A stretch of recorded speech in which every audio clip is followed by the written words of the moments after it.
Electric cars solved one half of the energy problem at home, because you can charge one from your own roof while you sleep, but the other half never moved, and you still cannot make a drop of the gasoline that runs almost every other engine you own. But a startup in New York has built the machine that closes that gap. Aircela has put a refrigerator-sized box on a Manhattan rooftop that pulls carbon straight out of the air, splits water for its hydrogen, and turns the two into real, pump-ready gasoline, using nothing but air, water, and electricity from the sun. Run it on the solar panels already on your roof, and every gallon it makes adds no new fossil carbon to the sky, because the carbon was in the air to begin with. We are going to follow that carbon from thin air to fuel tank, look at the first working machine they showed off in May, and weigh the catch that comes with making your own gasoline at home. The hold gasoline has on the world is easy to underestimate. Roughly 90% of vehicles on the planet still run on liquid fossil fuel, and in the United States, transportation is the single largest source of greenhouse gas emissions, at around 28% of the total. Electric cars are climbing, but slowly, and they still make up only a small share of what is actually on the road. That gap is the problem. A car battery can be charged from clean power almost anywhere, but the billions of engines already out there cannot, and they will keep burning gasoline for decades, whether or not the grid goes green. So the question becomes whether you can make the gasoline itself clean, rather than waiting for every car to be replaced. The chemistry says you can, because gasoline is mostly just carbon and hydrogen bonded together.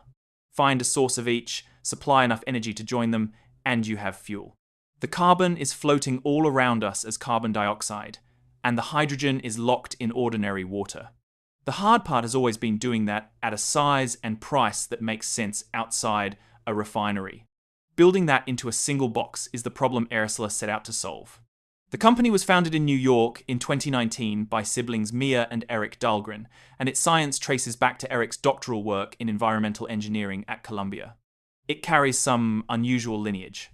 Eric is a great-grandson of Svante Arrhenius, the Nobel chemist who first calculated how carbon dioxide warms the planet back in 1896.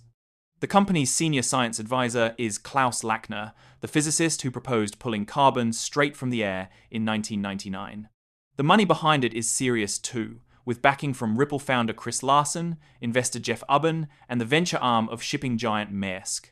What they built is a stack of 3 blue hexagonal modules, together about the size of a commercial refrigerator, and each module handles one stage of the process. The top module captures the carbon.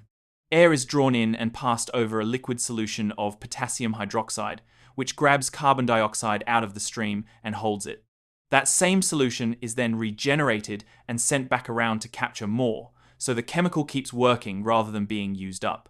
The second module makes the hydrogen. Powered by electricity, an electrolyzer splits water into hydrogen and oxygen. The oxygen is simply released back into the air, and the hydrogen is held for the next step. The third module is where it becomes fuel. The captured carbon dioxide and the hydrogen are compressed, heated, and passed over a catalyst that bonds them into methanol. That methanol then runs through a second reaction, a process called methanol to gasoline, first developed by Mobil in the 1970s, which rearranges those simple molecules into the longer hydrocarbon chains that make up gasoline. What comes out is the part that surprises people. It is not a blend or an additive, but finished, motor-grade gasoline, with an octane rating around 90 and no sulfur, no ethanol, and no heavy metals in it. You can pour it straight into any normal car with no modification at all, and the machine even sends it out through a nozzle and dock built to feel like a service station pump. The whole thing is designed to be plug and play, meant to run in a home driveway, a commercial yard, or an industrial site with little setup.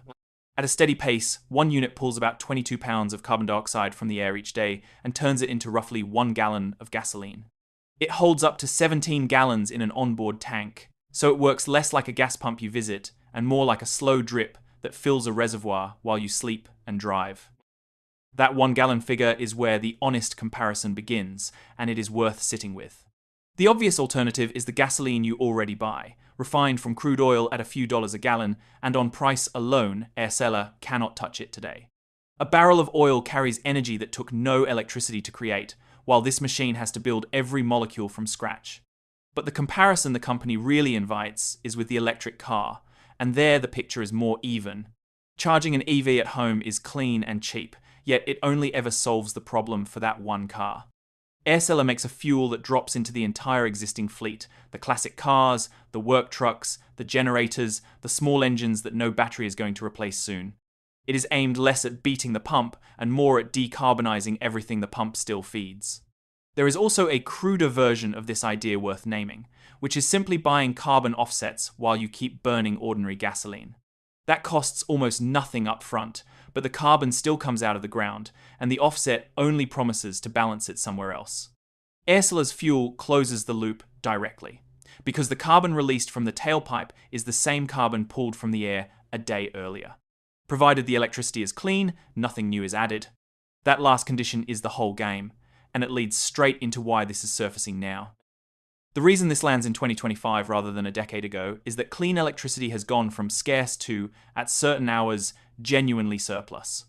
In California, so much solar now floods the grid in the middle of the day that the system cannot use it all. Over the first 5 months of 2025, the state's grid operator had to throw away more than 2,700 gigawatt hours of solar and wind power, simply because supply outran demand. On the sunniest spring afternoons, wholesale prices drop below zero, which means generators are effectively paying to get rid of power nobody needs right then. California has even paid neighboring states to take the excess off its hands, just to keep the grid from overloading. That wasted power is exactly what a machine like this could feed on. Aircela's gasoline only makes climate sense on clean electricity, and the cleanest, cheapest electricity going is the surplus solar that would otherwise be curtailed.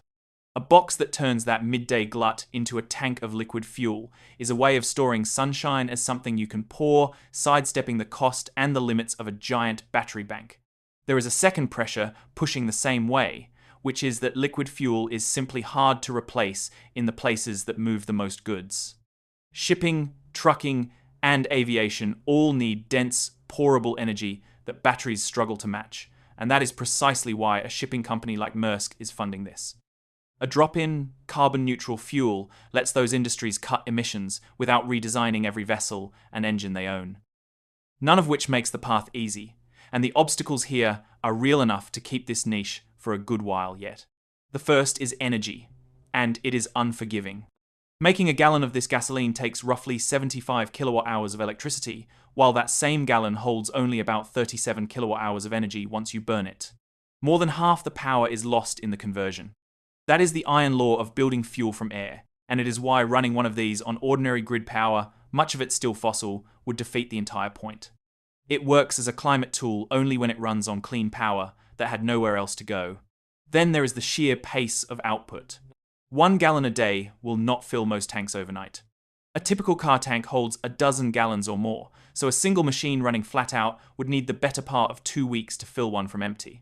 The machine itself is expected to cost somewhere between $15,000 and $20,000 at first. Run the full sum, counting the hardware, the upkeep, and grid electricity, and early fuel works out near $15 to $20 a gallon. The company's answer is that volume manufacturing and free solar power bring the energy cost alone down toward $1.50 a gallon, but that is a promise resting on scale the company has not reached yet. History also counsels caution, because pulling carbon from thin air has humbled bigger operations.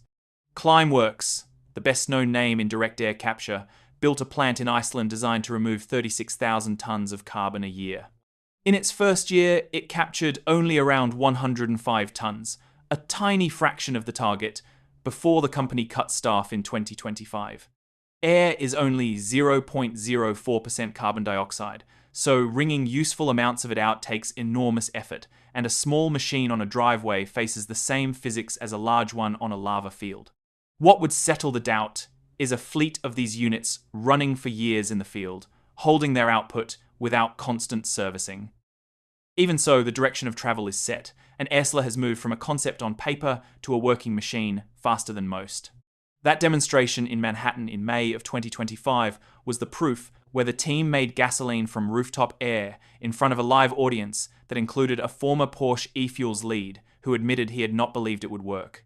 The company is now building toward limited commercial availability in select US markets, with early units going to beta partners who will test them across different climates and uses. The first customers are not suburban garages, but the harder cases, the racing fleets, remote sites, and off-grid operations where clean liquid fuel is worth a premium. The longer plan leans on that honeycomb shape. Because the modules are designed to clip together, the same hardware that makes a gallon a day in a driveway could be racked up by the 100 into something closer to a small fuel plant. Aircela is working with Maersk on exactly that kind of scale-up for green shipping fuel. If you are watching this hoping to make your own gasoline at home, the honest answer is that you will wait a while longer and pay a premium when it arrives. But the machine on offer by then should be cheaper and more proven than the one demonstrated this year. So this leaves you with a genuinely hard trade to weigh. On one side is a box that finally answers the old jab that you can charge a car at home but cannot make gasoline there. It turns the surplus sun off your roof into a fuel that runs the engines you already own, adding nothing new to the sky. On the other side is the arithmetic. More than half the energy lost in the making, one slow gallon a day, and a price that only works when the power is not just clean, but practically free. If the electricity is truly surplus solar that would have been thrown away, you are storing sunshine that had no other home, and the inefficiency hardly matters.